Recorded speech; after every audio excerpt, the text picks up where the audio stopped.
Hi, my name is Izzy Hill, and I'm the Honeybee and Pollinator Research Coordinator with the U.S. Department of Agriculture, located in the Office of the Chief Scientist. And today I'm here to talk to you about the USDA Pollinator Data Portal that is forthcoming. A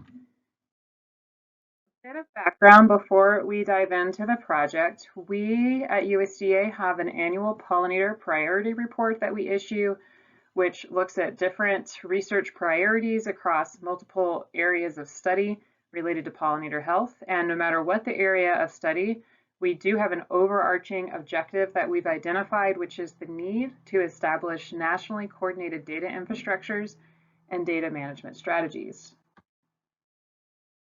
And just a few examples of the type of pollinator data that are generated at USDA. I know we are at a native bee conference, but just for your knowledge, we generate information on the number of bees and honey, as well as colony loss reports and pollination survey cost via our National Agricultural Statistics Service. This is all available online, and you can access these numbers through our Quick Stats interface. I will provide the link to that at the end of our presentation. Another data set of interest is our U.S. National Pollinating Insects Collection. This is a world-class collection of bees and related wasps, and it is largely digitized now with over 1 million specimen records captured. And they've been given these specific, records have unique digitally readable codes, and most localities have been georeferenced, and around 300,000 of these records are now available on the web through the Global Biodiversity Information Facility, or GBIF. We also have about 55 different data sets related to pollinators that you can locate at our Ag Data Commons. The link to this is located at the top of the screen.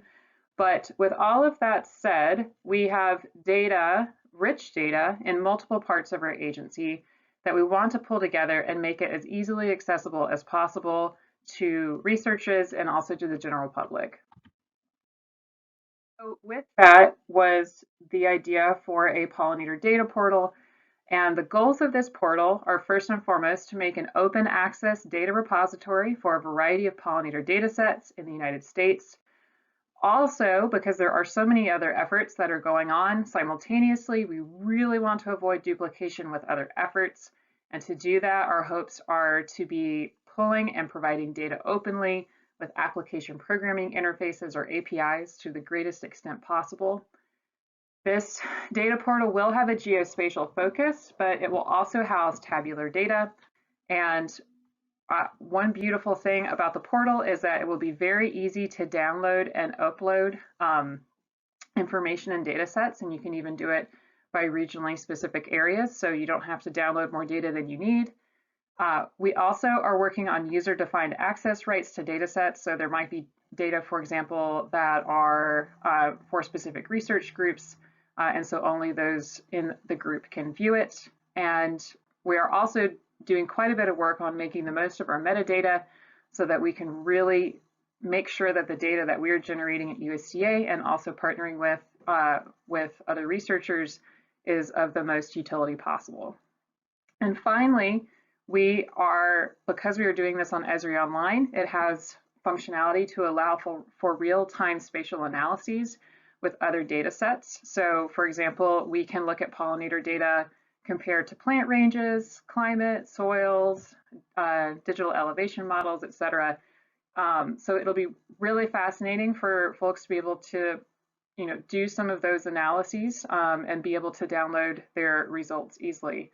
And here on the right-hand side, I have a picture of our NRCS plants database, which is one of our major data sets that we are hoping to work with and integrate with the pollinator data portal. It has about 36,000 different plant species and characteristics for a subset of those.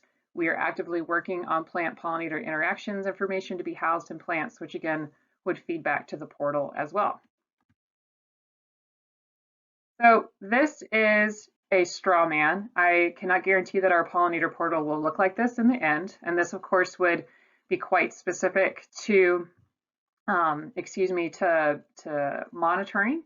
But Jenny Mannix, who's an Esri developer who's been working with our Partnership for Data Innovation here at USDA's Agricultural Research Service, has generated a beautiful example of what this could look like, both in terms of being able to upload information to the portal and download information. So just a quick taste of what this could look like long term. Thank you guys so much. And here are a few links if you'd like to view more after the presentation.